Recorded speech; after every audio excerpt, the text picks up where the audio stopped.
There are recordings the internet was never supposed to find, videos buried deep on the internet, or saved on a camera that was never recovered. You're about to see the evidence, pieces of footage that captured the final, panicked moments of real people. Anywhere I don't want to go. I want to go into the city. It's a terrifying thing to witness someone's last moments of fear, and the worst part is, you can't unsee them. These are the most disturbing moments ever caught on camera.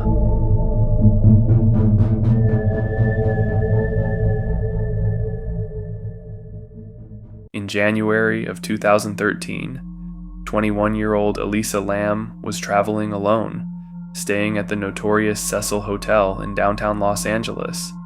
But this hotel is more than just a hotel. This place is known for suicides, murders, and housing serial killers. On the last day of January, Elisa Lam was scheduled to check out, but she never did.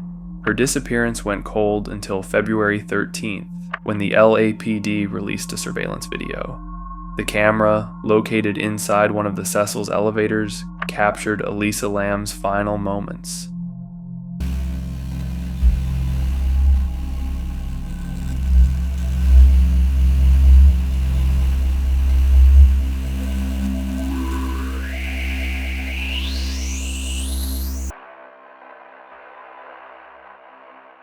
The 2.5-minute clip is immediately unsettling. Elisa Lam enters the elevator, appearing to press every button on the panel, but when the doors fail to close, she begins acting strangely. She repeatedly steps out and back in, peeking into the hallway as if she's hiding. She retreats to the corner and steps out the elevator entirely, waving her arms and making almost ritualistic gestures.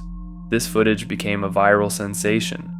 Elisa Lam, who suffered from bipolar disorder, may have been experiencing a psychotic episode.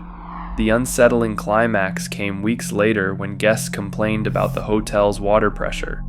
After opening the heavy 10-foot-high lid inside one of the massive sealed water tanks on the roof, they discovered Elisa Lam's body floating inside. The water that guests had been bathing in and drinking for nearly 3 weeks of human remains. But things got even stranger. The coroner found no evidence of physical trauma or foul play. The official ruling is accidental drowning. The authorities said that her bipolar disorder listed as a contributing factor. The police essentially concluded she was having a psychotic episode and managed to hide in the tank, where she tragically drowned, which leaves so many questions. This conclusion, accidental death, left millions of people enraged. It simply didn't make sense. The facts of the scene seemed to scream foul play, yet the evidence said otherwise. The footage itself confirms that whatever happened, it began with a woman running for her life, and what she see in that hallway. Till this day, that footage is the only evidence left.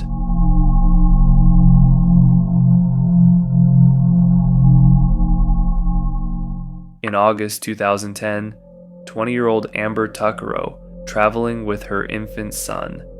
One evening, she accepted a ride from an unknown man to head into the city. During that ride, she received a phone call from her brother. Because her brother was in a correctional facility, that call was recorded, creating a harrowing, unedited audio record of her final moments with the man who would eventually murder her. A victim trying to save herself with nothing but her voice. Where are we by? We're just heading south of Beaumont, or north of Beaumont. Yo, where are we going? No, this is a... Are you fucking kidding me? You better not take me anywhere I don't want to go. I want to go into the city. And where the fuck are these roads going to? 50th Street. 50th Street. Are you sure? Absolutely. Yo, where are we going? 50th Street. It's over town. Wow. as you hear the audio, she trying to give clues to her brother, asking the driver. The man can be heard calmly lying, We're just heading south of Beaumont, or north of Beaumont. assuring her they're heading to East 51st Street, but Amber is scared and unconvinced. Her desperate final words recorded are a terrifying realization. Over now. Stop. Then, the line cuts out. 17 minutes, the precise amount of time investigators believe it took to drive from the hotel to where her remains would later be found. 2 years later, the police released the audio to the public, an extremely rare move, hoping someone would recognize the killer's voice. But till this day, the killer has never been identified, and that audio is the only thing left of Amber Tuccaro's terrifying end.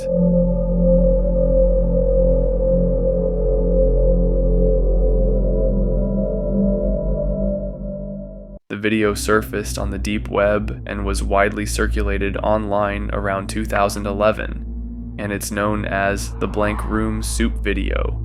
It's a surreal, disturbing, and utterly cryptic piece of found footage, so viewers' discretion is advised.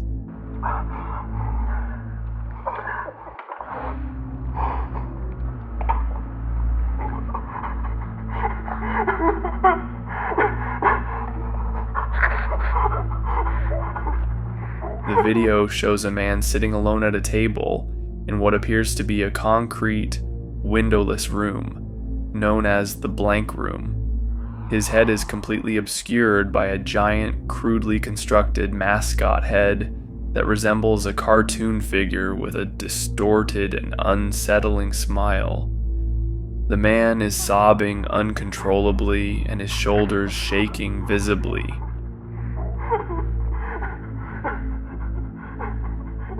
Two other figures, also wearing identical, disturbing mascot heads, stand over him silently.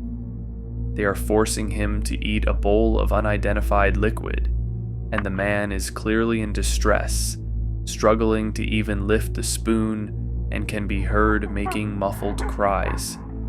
Now the question is, what the fuck is happening?